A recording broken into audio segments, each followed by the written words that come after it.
डहर दिन ला चलत नहीं कहीं हमरा डर लगता है कहियो गोबर पे मत गिर के मुंह ला सार ले। हां भौजैया कहत दिया का कि नैया डोले हरे पतैया डोले हतुर भैया डोले रे नाना। कितना बार भैया कितना बार? 5 बार 4 बार 5 बार की 4 बार 5 बार ठीक है।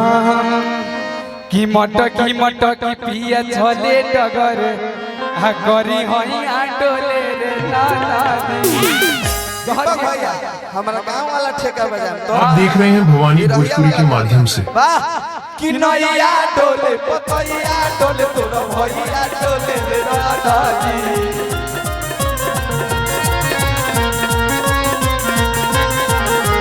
नैया डोले पतैया डोले तोरा भैया डोले रे नाना।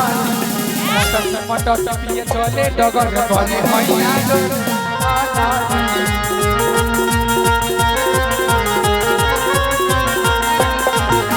मटकी पिया छले डगर करी हइया डोले रे नाना।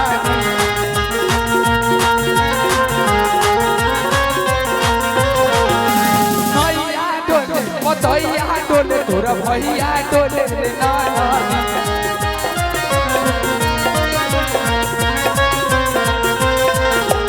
नैया डोले पतैया डोले तोरा भैया डोले रे नाना।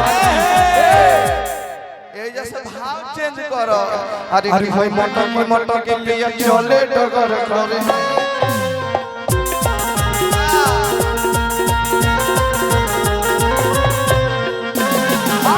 मटकी पिया चले डगर करी हइया डोले नाना।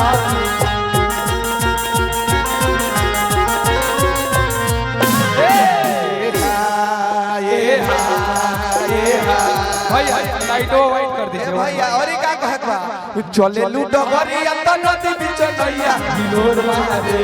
चले लूडो हरिया त नदी बीच नैया हिलोर करे भैया।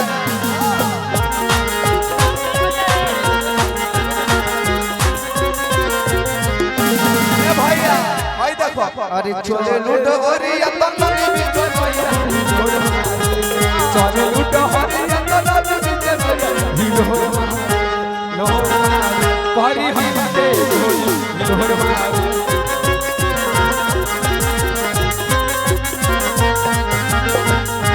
मटकी पिया चले डगर करी हइया डोले रे नाना।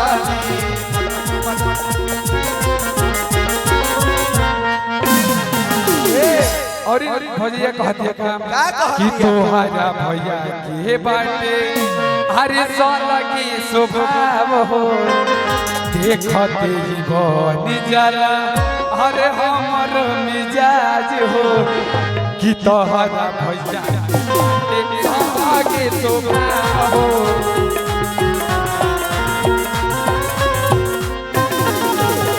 देखते ही बन जाला हमर मिजाज हो।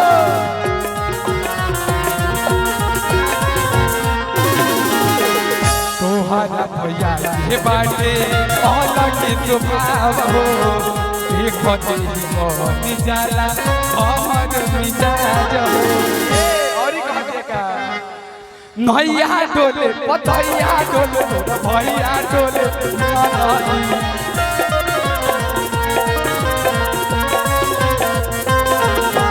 नैया डोले पतैया डोले तोरा भैया डोले रे नाना।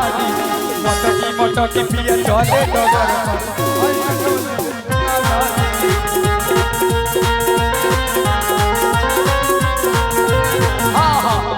मटकी पिया चले डगर करी भैया डोले रे नाना।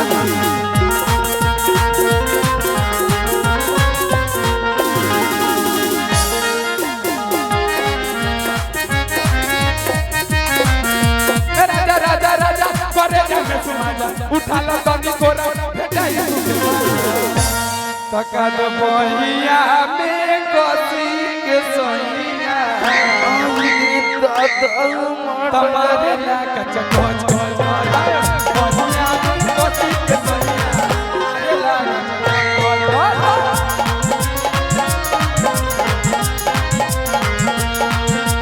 मटक मटक भैया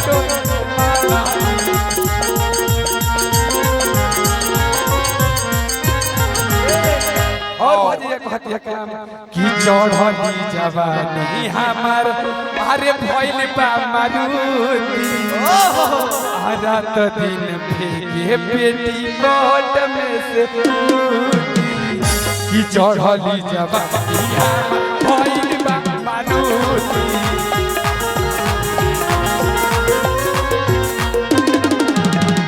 रात दिन फेंके पेटी कोट में से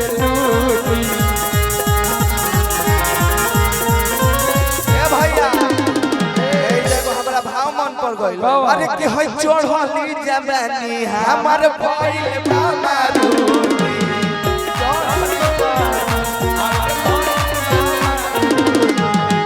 रात दिन फेंके फेंके कोट में से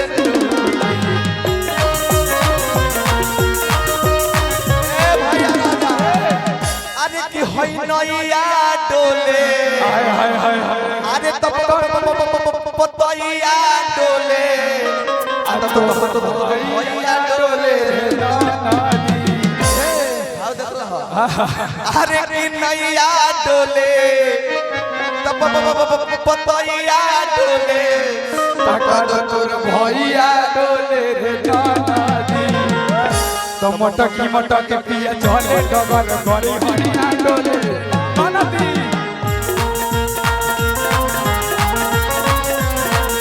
मटकी मटक पिया चले डगर गरी हरिया डोले नानादी